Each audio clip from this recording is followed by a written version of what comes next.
Presidente, señores miembros de la mesa directiva, señores congresistas, ha sido una prolongada sesión de trabajo y plenamente justificada, porque nos ha permitido intercambiar opiniones, perspectivas, distintos enfoques, y obviamente en el mejor espíritu y compromiso por un país mejor para todos, en el cual estamos todos comprometidos, Ejecutivo y Poder Legislativo. Ha sido una sesión bastante aleccionadora, porque los distintos puntos de vista reseñados por los señores congresistas nos han permitido también adentrarnos con el diagnóstico tan particular que tiene cada representante de nuestro país.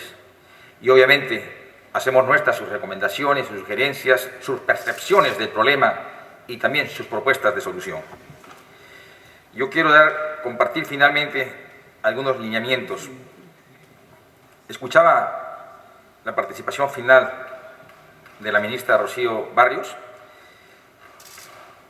Cada ministro, por disposición del señor presidente, se le ha asignado a una región, y a ella justamente le correspondió la región Loreto, capital Iquitos. Y mire, presidente, qué ironías de la vida. En la presidencia del Consejo de Ministros, hasta diciembre del año pasado, se trabajó un plan que denominamos cierre de brechas para Loreto. Y a mí, en mi condición de presidente del Consejo de Ministros, me correspondió estar en Iquitos, en enero de este año, presentando este cierre de brechas, obviamente identificando debilidades y cómo convertirlas en oportunidad y sobre todo bienestar. Pero desde nuestras lecciones escolares siempre visualizamos, ¿no?, lo extensa de nuestra geografía y vemos en nuestro mapa un verde esplendor que sería sinónimo de desarrollo. Y decía yo, qué ironías, porque a efecto de ese plan de cierre de brechas encontramos que Loreto ocupa el lugar 25 en la ratio de médicos por cada 10.000 habitantes en el Perú. Loreto ocupa el lugar 25 en asistencia y rendimiento escolar en todo el Perú. Loreto, en ese 2018, ocupa el lugar 25 en todos los logros de aprendizaje. Loreto, en el índice de competitividad, ocupa el lugar 23 en el Perú. Loreto, en lo que es servicios de agua y desagüe, ocupa el lugar 25 en la cobertura. Mire, tantas deficiencias, tantas carencias y tantas ausencias del Estado, porque es el Estado, de manera articulada en todos sus niveles, quien tenía que y debía participar allí. Y decía yo algo irónico todo esto, porque 2 meses más adelante se manifestó esta enfermedad en el país y focalizó su atención dentro de estas debilidades en Iquitos. Era cuestión de tiempo. Hoy se está superando con mucho esfuerzo y con mucho compromiso. Aquí debo reconocer el esfuerzo, especialmente de médicos, de enfermeras de esta región. Muchos de ellos han ofrendado su propia vida por la salud de los loretanos. Pero focalizamos nuestra mirada en Iquitos. Iquitos no es toda la Amazonía, no es todo Loreto. Y a efecto de ello, desde PCM, visualizamos una intervención no solamente desde una perspectiva municipal, sino focalizamos 8 puntos estratégicos: Caballococha, Cotamaná, Nuevo Bandoas, Requena, San Antonio del Estrecho, San Lorenzo, Santa Clotilde y Villa Trompeteros. Y este es un proceso gradual. Hemos identificado 3 puestos estratégicos que se empiezan a intervenir desde mañana. Mañana está en Villa Trompeteros y Ministerio de Salud. Pasado está en Caballococha y Salud, y el día domingo debe estar en Santa Clotilde las Fuerzas Armadas. En un trabajo coordinado, articulado y con una presencia efectiva para atender en una primera fase de salud a todas nuestras comunidades, especialmente nativas. El Estado no podía estar ausente. Ha sido una materia recurrente la migración local y la migración internacional en las diversas participaciones que se han dado ante este pleno. Debo indicar, señor presidente, que a la fecha de hoy han retornado al interior de sus regiones 28.808 ciudadanos. Y con precisión el día de hoy se han trasladado a sus regiones 432 ciudadanos.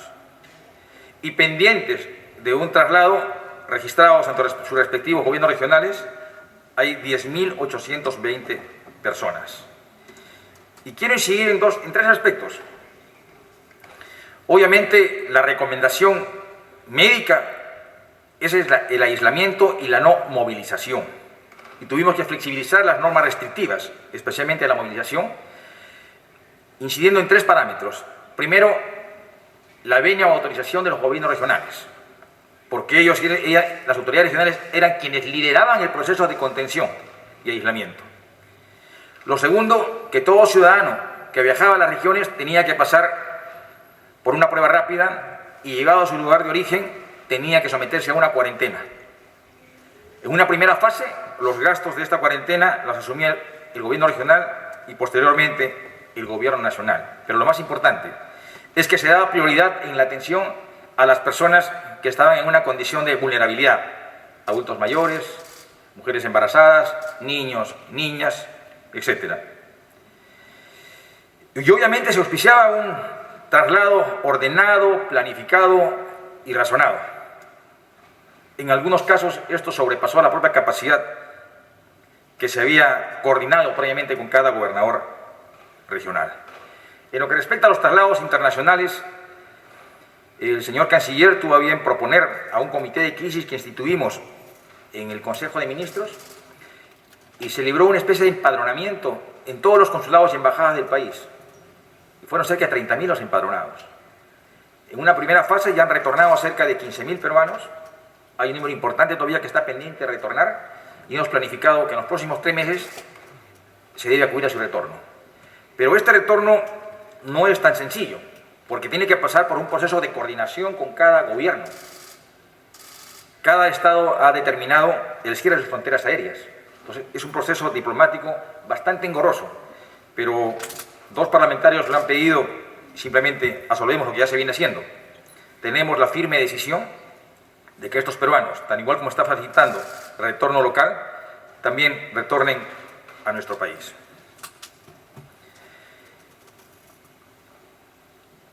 Hace una semana, en este mismo hemiciclo y en el llamado pleno virtual, se deliberó a través de un pleno que ustedes denominaron de manera singular pleno de salud, y nos pareció sumamente interesante. Y en ese momento, al día siguiente que estuvimos presentes acá con el ministro de Justicia, lo reconocimos y lo saludamos. Y obviamente porque el Parlamento hacía suyo un eje temático que estaba latente ante el país, y obviamente con sus diversas iniciativas se involucraba y también obviamente brindaba aportes importantes. Pero miren, lo importante es que en aquel entonces se aprobó que de manera gradual se considere como presupuesto para salud el 8% del PBI. Y siempre hagamos memoria, siempre se ha discutido acá, en este pleno, o fuera de este espacio, el 6% para el sector de educación. No se tocó el tema salud. Y hoy día ya. Y justamente a efecto de esta enfermedad es que se convierte la salud en una política pública, que está recabando la atención de todos, particularmente instituciones rectoras, como el Parlamento y el Poder Ejecutivo. Hay algunos temas que han sido persistentes en las diversas participaciones que se han dado.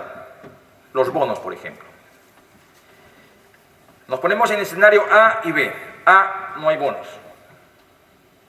Habíamos dispuesto el aislamiento, la no movilización. Y B, bonos. Y si hay bonos, ¿sobre qué plataforma trabajábamos? Y en este escenario B, obviamente cogíamos la que teníamos, la plataforma CISFO.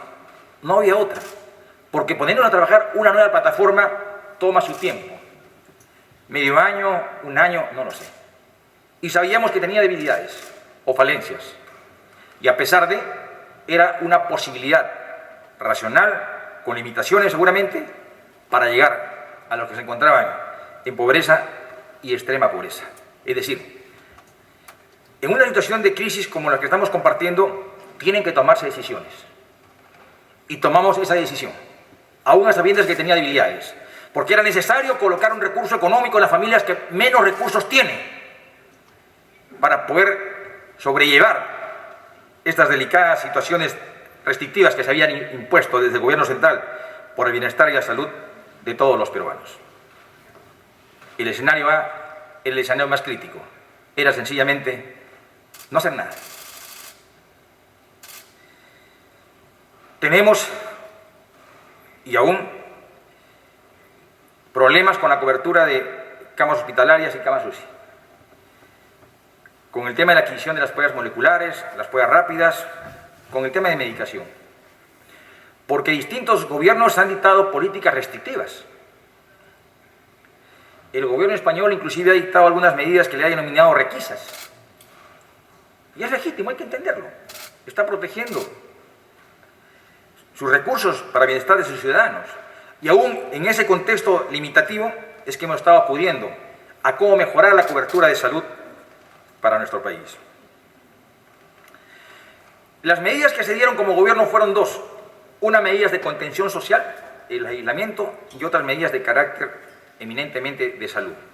Pero cualesquiera que sea la medida que se ha tomado como gobierno, que quede bastante claro, son medidas sostenidas en recomendaciones médico-científicas. No ha habido ninguna decisión que de manera unilateral y vertical se haya podido asumir. Todas han tenido una solvente argumentación. Y es por ello que cuando se manifiesta que el gobierno es responsable de tantos fallecidos, no revivimos nuestras responsabilidades. Lo que digo es que un gobierno tiene que tomar decisiones por más complicado que sea el terreno o el escenario. Y tomamos decisiones, no para perjudicar, sino pensando en el bienestar de todos los peruanos. Lo he manifestado en mi participación inicial y valga la pena redundarlo. Ratificamos nuestro firme compromiso de lucha contra la corrupción. Este no es un mensaje lírico ni una premisa política meramente. Esta es una posición sólida de gobierno. Aquel funcionario, cualesquiera que sea su nivel de responsabilidad, que esté inmerso en hechos irregulares, inescrupulosos o de corrupción, tendrá que asumir su sanción. Y hacemos una invocación a los entes rectores con el Ministerio Público, la Contraloría General, para que nos ayuden a paliar estas circunstancias en que todo el esfuerzo del Ejecutivo está enfocado en nuestras labores de contención para esta enfermedad. Apenas identifique un hecho, nosotros como gobierno tenemos la responsabilidad política y moral de denunciarlo y deslindar responsabilidades. La acción de una persona no tiene por qué enlodar a toda una institución. Que quede bastante claro esta posición desde el Gobierno Nacional. Sí, efectivamente, fui congresista y estoy aquí en dos oportunidades diferentes. Y mis convicciones políticas no juegan con oportunidades, no juegan con criterios subjetivos u oportunistas. Mis convicciones políticas y mis principios democráticos no cambian con las responsabilidades que yo pudiera asumir. Mas sí me exijo, en la responsabilidad y reto que tenga, de afrontarlo sin quebrantar mis principios. Ayer fui congresista opositor y también fui congresista oficialista en dos periodos diferentes. Hoy me corresponde ser ministro de Estado y el escenario de ayer al de hoy no tiene por qué cambiar mis convicciones políticas y mis principios democráticos. La perspectiva sigue siendo la misma, pero con la responsabilidad de siempre. Se dice que las medidas que hemos asumido están impulsando la destrucción de nuestra economía. Yo no sé si tomarlo como una premisa o como un adjetivo. Recuerdo las primeras semanas de trabajo de este año que tuvimos en Consejo de Ministros y hacíamos una evaluación de todo el ejercicio presupuestal 2019. Y obviamente evaluábamos por qué no se había llegado a gastar el 100% en los tres niveles de gobierno. Y acordamos a instancia del Ministerio de Economía algunos lineamientos de gestión. Y logramos el objetivo. Contrasten ustedes el gasto público por sector del mes de enero y febrero comparado con los últimos 10 años, fueron los 2 meses que más se gastaron en 10 años, haciendo esfuerzo. Y también incentivando a que los gobiernos locales y regionales hagan lo mismo. Mayor inyección presupuestal, mayor inversión pública, comprometer a la inversión privada. Teníamos el objetivo claro, no solamente de lograr las metas, sino de superar las metas presupuestales. Y lo cumplimos hasta febrero. Y pueden revisarlo. Los números hablan por sí mismos. Y vino lo que todos compartimos el día de hoy, esta enfermedad, este virus, en el mes de marzo. Tuvimos que tomar medidas y decisiones políticas muy delicadas, porque lo que primero tiene que primar en estas decisiones es la salud, es la vida y es el bienestar de los peruanos. No tuvimos reparo alguno para suspender todo tipo de actividad, excepto las excepciones reguladas en la ley. Sabíamos el impacto que iba a tener. Pero si todo ese esfuerzo significaba salvar siquiera una sola vida, estaba plenamente justificado. Y así lo decidimos. No es tan cierto que se diga que hoy día se ha permitido la reanudación solo de la actividad de la gran minería. Se ha propuesto todo un programa de reanudación de actividades que le hemos denominado plan con 4 fases. Cada fase está endosada en un mes. Y en el primer mes de mayo tenemos comprometida la renovación de 27 actividades. Una de ellas es la actividad minera. Porque cuando se da ese mensaje pareciera que se da un mensaje subliminal de que este gobierno tuviera privilegios o criterios sesgados con un sector. Deslindo con la mayor contundencia cualquier relación que haya entre este gobierno y grupos empresariales. Eso no lo admitimos. Yo recuerdo perfectamente en un mensaje que dio un gremio empresarial ante esta situación de la crisis del virus y sus impactos económicos, que sugería públicamente ceses colectivos, irracionales, insensibles, escasamente ayudaban a compartir un espacio de confianza democrática con la ciudadanía. Y semanas más adelante, después de una profunda evaluación, y avisorando que un número importante también de empresas podrían cerrar, quebrar, nuestra inquietud responsable era, ¿y los trabajadores? Y obviamente después de una discusión técnica, legal, operativa, económica, social, se optó por la suspensión perfecta. La lógica era, sí, tenemos que cuidar a los trabajadores, sí, pero también tenemos que cuidar a quien da esa oportunidad a los trabajadores, que es la empresa. Y que no se confunda, la suspensión perfecta no es el rompimiento de vínculo laboral alguno, se mantiene latente. Pasar esta contingencia, que esperamos que pase pronto, obviamente esos trabajadores retornarán a su trabajo habitual. Pero en ese intervalo, como gobierno, ¿qué asumimos? El pago de una remuneración de 760 soles mensuales por cada mes de los 3 comprometidos. Pero a su vez que ningún trabajador podía quedar desamparado en lo que respecta a sus prestaciones de salud. El gobierno lo asumía. No se tiene que conceptualizar estas medidas que se asume el gobierno desde una perspectiva parcializada y con cierto sesgo político. Tenemos que tener una visión integral del problema, su real dimensión e impacto y en qué contexto es que este gobierno tiene que tomar decisiones. Lo cómodo hubiera sido simplemente estar de brazos cruzados y que cierren las empresas. Y el trabajador a esperar su bono. Eso hubiera sido lo cómodo. Este gobierno no. Tomó decisiones y las asumió. Y presidente, mire, un caso muy curioso. Porque cuando estamos hablando de las debilidades del sistema de salud, visualizamos al gobierno nacional y lo asumimos. Y por eso estamos acá. Y por eso el ministro de Salud ha estado acá dando explicaciones. Pero sucede que el sistema de salud tiene una dimensión país y tiene direcciones o gerencias regionales de salud. Y vimos que no había actuación o reacción y que estaban incrementándose los contagios y consecuencias mayores. Y así como instituimos un comando COVID acá en Lima con una visión país, también vimos la necesidad de instalar comandos COVID en las regiones. Y empezamos con Arequipa, con Lambayeque y con Iquitos. ¿Y cuál fue la primera reacción que hubo? Un pronunciamiento público que decía interferencia.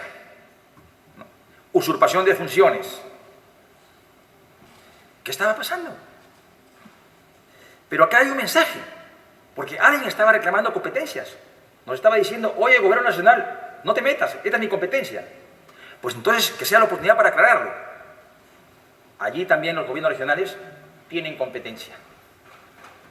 Y la pregunta es, no este último año, sería injusto exigirle cuentas a un gobierno regional en particular. Así como al gobierno nacional le exigimos cuentas, preguntémonos, ¿cómo está tu capacidad hospitalaria, tu infraestructura, tus recursos humanos, tu medicación, tu logística? ¿Cómo está? Por eso en buena hora saludamos que el tema esté en la agenda pública nacional, porque aquí se compromete el gobierno nacional y también los subniveles de autoridad, especialmente los gobiernos regionales. Un tema que ha sido también recurrente esta noche es el tema de la negociación colectiva y a efecto de ellos los llamados laudos arbitrales laborales. Miren, el Parlamento, instancia legitimada para discutir y revisar todo tipo de normas, seguramente nos convocará y nos dará el espacio necesario para poder explicar el contenido de cada uno de los decretos de urgencia que hemos dado en el interregno parlamentario. Y yo solamente voy a simbolizar esta decisión en el caso de una municipalidad, la municipalidad de Chiclayo. Es una municipalidad quebrada. Si hay un representante parlamentario de acá, me lo puede corroborar. Todo su presupuesto es para pagar planillas. Y producto de los laudos arbitrales se han concedido inconcebibles, inadmisibles beneficios de índole laboral y todos de carácter pecuniario. O sea, todo un presupuesto para ello. Y estaba acudiendo a un descontrol porque no había fiscalización. Por eso, cuando tempranamente exponía, decía que tenemos que velar por equilibrio financiero, pero sin desmerecer los derechos y beneficios que tienen los trabajadores. Como gobierno ponderado y responsable, nos corresponde buscar el equilibrio, sin que ni uno ni otro lado signifique algún nivel de exceso. Se ha mencionado el decreto legislativo 276-728 y comparto su preocupación. Es inconcebible que en el Estado haya 276, 728, locación de servicios, PNUD, FAC, PAC y tantos más. Un desorden. Y es inconcebible que para una misma prestación de servicios, diferentes tratos remunerativos. ¿Qué país es ese? Por ello, considero que debe reevaluarse aquí en el Congreso una aplicación general de lo que es la ley Servir. Tenemos que racionalizar y dar mayor efectividad a lo que es la función pública. Sin que signifique esto trastocar derechos laborales. Creo que eso no está en tela de juicio. Lo que se trata es darle mayor eficacia a la gestión pública y esto pasa esencialmente por los recursos humanos.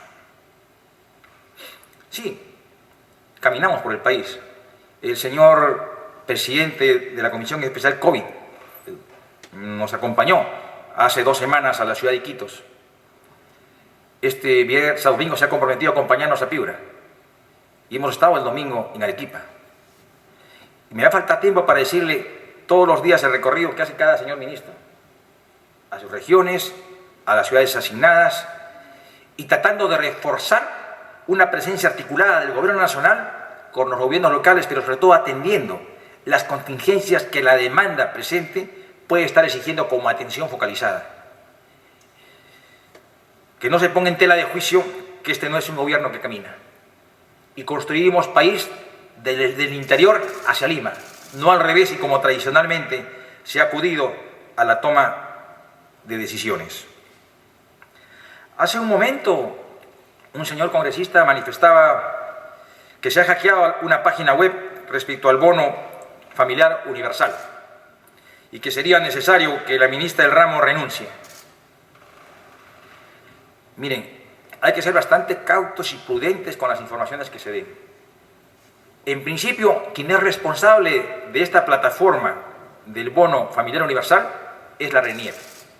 Y la RENIEC acaba de emitir un pronunciamiento público manifestando que nada de ello es cierto porque goza con diligentes mecanismos de protección.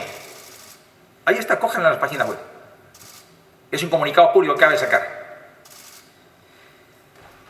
Acudo a un reconocimiento reclamado, pero merecido, para las rondas campesinas. Han sido un aliado, y lo son, para la labor de contención de esta cruenta pandemia. Temprano he dado cuenta de los decretos de urgencia que hemos dado en el terreno parlamentario. Y más allá de la decisión que ustedes puedan o no tomar respecto a la presentación de este gabinete, sí debo de ser enfático. Esos decretos de urgencia y los decretos legislativos que hemos dado en atención a las facultades que ustedes nos han delegado, tienen que ser auditados por el llamado control político que se asume a través de la Comisión de Constitución. O sea, esta presentación no los libera de ese control.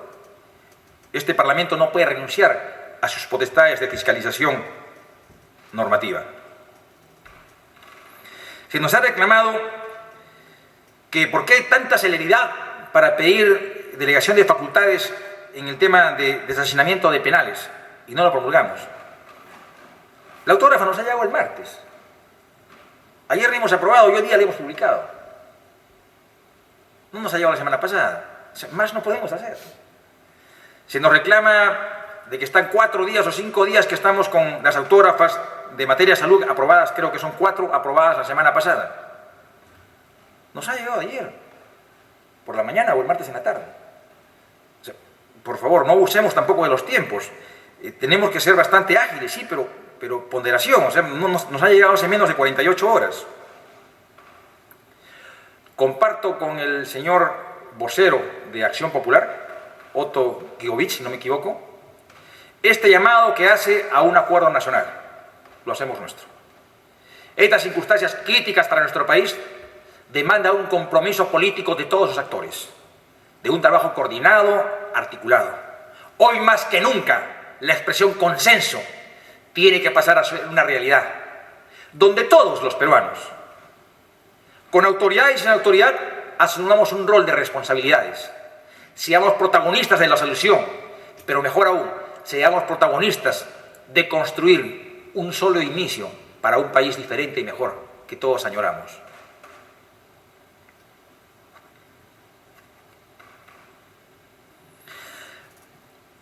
Si me quedo con el tema de salud, no estaría satisfecho y seguramente ustedes tampoco, señores congresistas, porque esta enfermedad nos ha permitido visualizar graves deficiencias como Estado. En salud, no voy a incidir en ello. En educación, varios congresistas lo han reclamado. No hay electrificación, no hay conectividad. ¿Cómo podemos llegar ahí? Hay desencuentros en el proceso de descentralización. No tenemos inclusión financiera que agilicen los procesos de los llamados programas sociales. ¿Cuántas cosas más por hacer? Pero más aún, ¿cuánta agenda común por trabajar entre el Ejecutivo y el Legislativo? ¿Y cuánto país por construir hacia adelante? Creo que el día de hoy nos ha permitido compartir una sobrecargada agenda de trabajo normativo, pero eso pasa por decisión política. Aquí, como presidente del Consejo de Ministros, dejo asentada nuestro compromiso ante este Parlamento de acudir a un trabajo coordinado. Hagamos el esfuerzo de conseguir una agenda temática que priorice los temas que de urgente atención demanda la coyuntura presente. Voy a reiterar lo dicho en mis palabras finales en horas de la mañana y lo voy a leer textualmente. No es ajeno a lo humano, ni tampoco a lo político, una equivocada o deficiente o inoportuna decisión. Siempre actuamos con prudencia y responsabilidad y en lo que corresponda ofrecemos nuestras disculpas públicas. Que no se nos acuse de no haber actuado oportunamente. Actuamos. Que no se nos acuse de no haber dado respuesta a una demanda urgente. Sí, ha habido algún nivel de deficiencias y lo asumimos, pero avanzando, construyendo, no mirando ni aplaudiendo, construyendo.